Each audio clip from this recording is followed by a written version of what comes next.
Welcome back to The Founder. I'm here with Ismail from Univiser. I'm here to talk to you about something super unique. How are you doing, Ismail? I'm doing great. Awesome. Sunday morning. Okay. First of all, love your outfit. You look smashing. Thank you very much. I appreciate it. You look beautiful as well. Thank you very much. And the glasses as well, matching the outfit. Thank you. So tell me about you and what your company Univiser is all about. So my name is Ismail. I'm the founder and CEO of a edtech startup called Univiser. So Univiser is a platform which enables prospective students to connect with a current student or recent alumni of a university prior to enrollment. Right. So, but we go on a B2B white label model. So our customer is actually the university. So we embed our solution to them, and then when their prospective students visit their websites, they can talk to a current student and find out what it's like, the culture, the education, and get it from a real student, prior to signing up for that course or university. Right. And how does this actually work? Like, how do you tie up with these universities? We directly approach universities' marketing departments because this is a lead generation tool for them. So we pitch to them, we would maybe even run a small POC or like a small pilot. And if they are happy and the students are happy, so far we've had no customer, we had zero churn. So all the customers that have come on board for us are quite happy with our service. And we are also now exporting our software out of Sri Lanka as well. We have a lot of foreign clients as well now. Oh, okay. So basically this is for the universities here in Sri Lanka? Anywhere in the world. So that's the beauty of a tech product. Sitting in my living room, I can even sell software to a university in Dubai, UK, Azerbaijan. Anything is possible in this tech world. Okay, interesting. And what really got you into this? What inspired you? So actually, I never had the intention to do a startup or anything of that sort. So just taking back a few years, I went abroad to study. So I studied at the University of Nottingham in the UK. And when I was going abroad, I found the process very difficult. It was a lot of asymmetric information. So I always wanted to ask a lot of friends and family, for advice and, guidance. And when I went to the UK, the first couple of months was, quite hard for me. It was very depressing. I was very homesick. I was feeling very lonely. And I found out, a lot of international students also were facing similar problems and challenges. Right. And so fast forward 3 years at university, and I got elected Student Union President at Nottingham. So I was the first international student to be elected. And when I got elected, I decided I wanted to do something for the international community at Nottingham. So I set up Nottingham's first buddy program. Buddy program, okay. Where we paired new students with student volunteers, and it became very successful.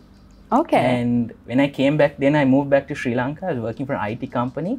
And then I decided, hey, this big problem was not only specific for Nottingham, but universities around the world are facing this challenge.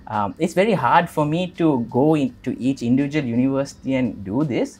But why don't I create like a software or a product where I could easily scale it up and help universities?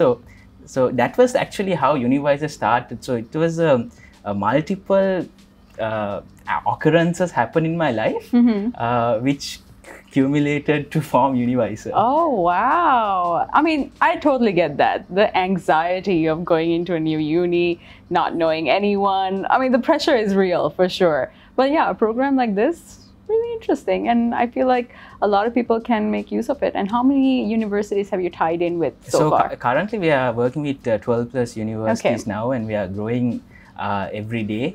We are also talking with potential investors as well right now for a funding round from a foreign investor as well. And to be honest, the pandemic has been really good for us in terms of our business. So I think it was been a blessing in disguise, where when the pandemic hit, when students, when all universities were moving to digital recruitment strategies, and we had been positioned quite well to ride the pandemic wave. So every day we are signing up new universities, and the amount of students we are processing also is increasing day by day.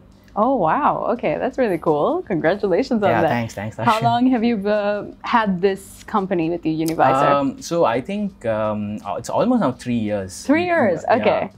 But it's hard to. So we went live at the January of last year with our first customer. But prior to that, it was all R&D. So almost 2 years of R&D, designing prototypes, testing out with people. So a lot of was in stealth mode. So I would say we really went live January 2020. So within this 1.5 years, we've grown quite a bit. And what has been a challenging moment in your career?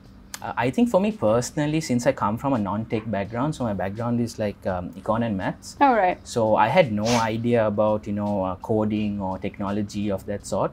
So it was a bit of a steep learning curve for me at the beginning. But luckily I had like a good support network, a good community, good mentors, and also like Coursera, like this online learning platforms where I learned about project management. And my former colleagues at work, they have been very supportive. So that's how I read a lot of books too. So I think that has been quite a challenging thing, because coming from a non-tech background and running a tech company, you need to work extra hard to kind of understand what happens under the hood. Right. So that's been a bit of a challenge for me every day, because like something breaks, or there is maintenance, and developers say something and you don't really understand, you have to Google it. But I've been enjoying it. I've learned a lot in this last couple of years. Another challenge that a lot of startups have is, of course, having this idea, putting it out, and maybe like struggling with finance. Was finance any difficult for you, and have banks been helpful? I was so I never built a product first. So how I first got my first customer was I initially sketched some prototypes and designed on a piece of paper. And I went and pitched to a big university here in Sri Lanka. And I said, hey, I have this idea. I did this at Nottingham, and I feel this could work. If I build it, will you buy it? Okay. And then they got back to me and said, you know what, this is great, Ismail. We'll buy it. So then I knew, okay, I have a customer who's willing to pay. So now I can take this risk and build it. So it's RI, Royal Institute of Colombo. They saw the product, the piece of paper, and they were amazing. They were super supportive. They were my first customer. And then that's how I slowly built up my team, because I knew that there's going to be a paying customer. And also government has been quite supportive for me, and also the banks. So I was there was this scheme called Arambamu scheme, which I applied, and I got a 1.5 million interest-free loan from the government. And it was quite challenging trying to convince a bank for a tech product how to that process made me really improve my internal processes. And so they were quite supportive, and they helped me, and I think I was quite lucky to get a good manager at that bank, BOC. So when people think government, state bank, no chance, but actually if you really are passionate and you go and talk to them, you pitch to them, and you sell them an idea, and you sell them the vision, and say, look, this has good export potential and everything, I think it's possible to do. So yeah, it happened to me, and I'm confident others also can try. Yeah, exactly. Should try, and it took about 6 months. So I had the patience to go behind banks. Yeah, because like when people say approaching a bank, I mean, there are so many people who would advise against it, because they would say, oh, it's hard, don't even try. But if you just go and talk, like you did, and it's also possible. The other reason why I chose to go for this little bit of bank funding is because of the pressure. Because if you because every month, end of the month, I had to pay my salaries, I had to pay my bank payments, because if I don't pay, I'm in the crib. So I have a big pressure to make sure my company performs well, to pay these obligations. Right. So I think that has put good pressure in me to run every day. But whereas if I had taken maybe like equity funding, I don't think I would have had that much of pressure. Yeah. Or at least at that point when I was just starting off my product. So I think sometimes you need to, if you're really serious about your product, you will somehow make it happen. So I think that I don't advise to take large amounts of money from the bank, because startups are very risky. but a small amount is a good pressure. And what's the marketing strategy you rely on up to this very day? Because our product is B2B, we have not spent a single cent yet on any social media or any marketing. Most of Bean has been, directly approaching clients and telling them, hey, I'm sure, it's not something, it's quite a unique product in the market. We don't have almost no competitors. So we directly approach them and we try to explain to them, hey, this is what we are trying to do. It's not a CRM or it's not an emailing software. And so directly go to the decision maker and just pitch and say, so because they will give you feedback. And I feel you should go boots on the ground. Don't just rely on doing like a small ad or anything. Just directly pick up the phone, and that's right. I just pick up the phone, send email. Yeah. 2-3 months, I'm like chasing people to get a meeting. So it's like dating. Like you have to be a bit persistent if you really want it happen. That's my marketing strategy. Directly try to get a meeting, call them, call few other people, and get to a decision making. Persistence is key. Yeah, you have to. You have to, exactly. If you don't sell it, no one's going to sell it for you. True, that is true.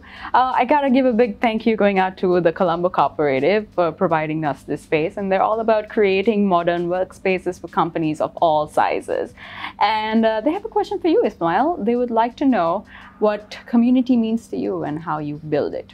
I think community is very important, especially when you're starting a startup, because it's very depressing at times, because it's not always highs. There are a lot of days which are very challenging and very difficult.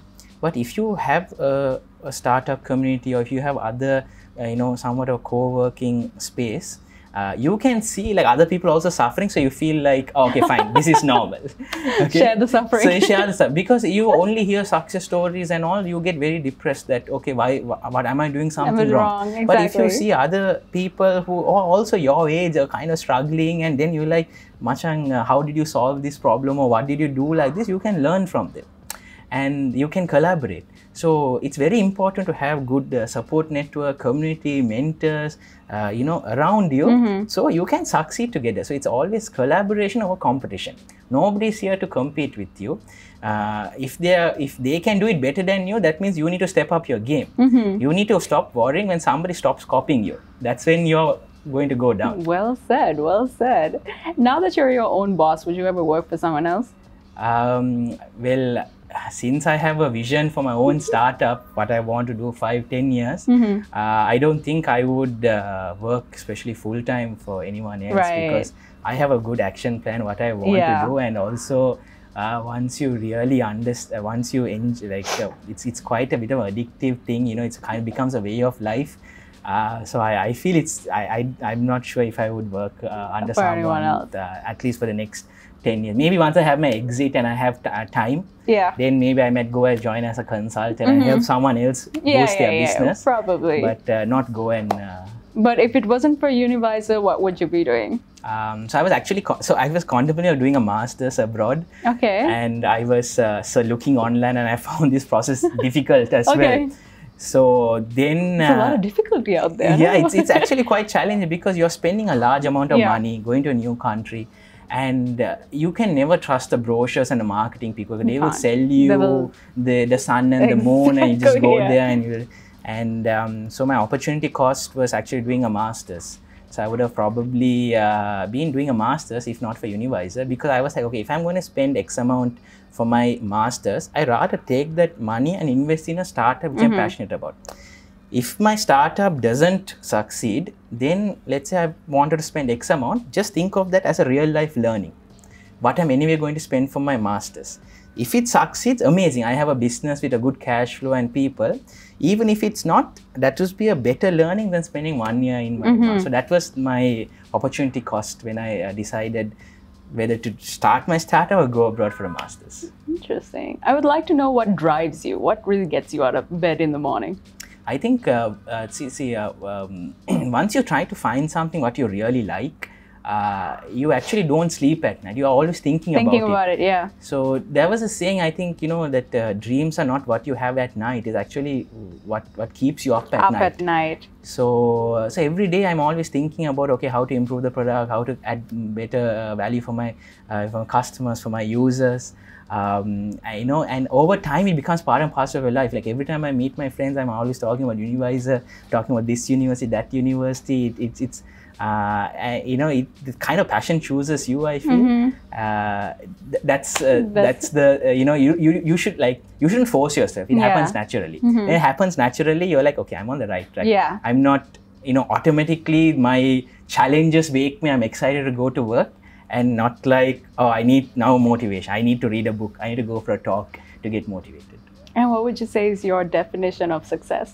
See, success is something which is, it's always constantly changing. You should not be like, oh yeah, I had an exit, or I raised money, I'm successful now. It's like a life. There's no finish line. Success, and there has no ending. So for me, is like, is to have a good family life, to have some little bit money to, go on a holiday and go on a trip, to have good health, and to have a good night's sleep, because no point having so much money if you can't enjoy a good sleep, or if you're always constantly in like anxiety and stress. So you should strive for a good balance in anything you do, and not just business, right? Because a lot of startup founders are divorced and they're having very broken homes.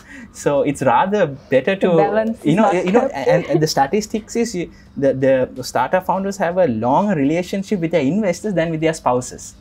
So I hope I don't get divorced or anything, but it's something which I always think about, that not to give too much energy to the startup.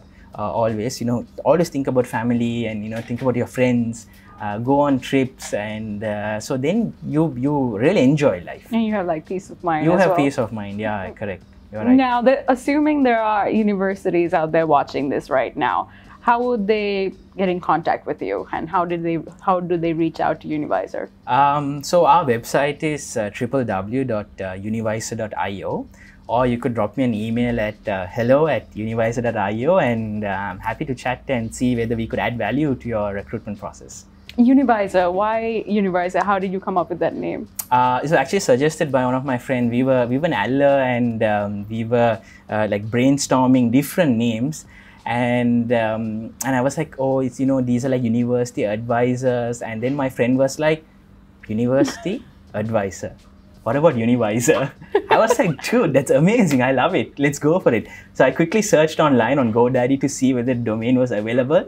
It was available. And I was like, yeah. So that's the thing, when people think of a name, the first thing you need to do is check whether the domain is available. Because if it's not available, you do all of these things and you don't have a website. You get so excited, and then, yeah, it's already taken. Yeah. It has been very inspiring, by the way. Your story is inspiring. And, well, yeah, I bet a lot of people feel inspired as well. Is there any kind of advice that you can give for anyone watching out there who's like, oh, man, I want to be like this guy? I think the advice I would like to give for anyone who wants to start any entrepreneurship is like a marathon. It's you need to start, and better to start young, because it's very tiring. So the longer you're at it, your chances of probability of success is better. Because it's been 3 years since I started Univiser, and only these last few months, because of the pandemic, we've been having good growth. So if I had got dissuaded after 1 year or 6 months, I wouldn't have been able to capture on this pandemic boom. So, but because I was persistent and I didn't drain myself like a camel, you conserve your energy, conserve money, manage cash flow, go talk to customers. So I was working in my other company for almost 1 year, and I was doing this side by side. I didn't quit my job immediately until I knew I have a customer, I can get some money, because it's very foolish, because I'll be out of pocket. Yeah. So try to do something while you're working, and then slowly transition from like work to your startup or any business, And trust me, you won't realize within 1-2 years, at least 3 years will go for you to really grasp it. And even if it doesn't succeed, it's fine, because you would have gained so much knowledge and experience where you can use it for your next venture after some time when you want to start.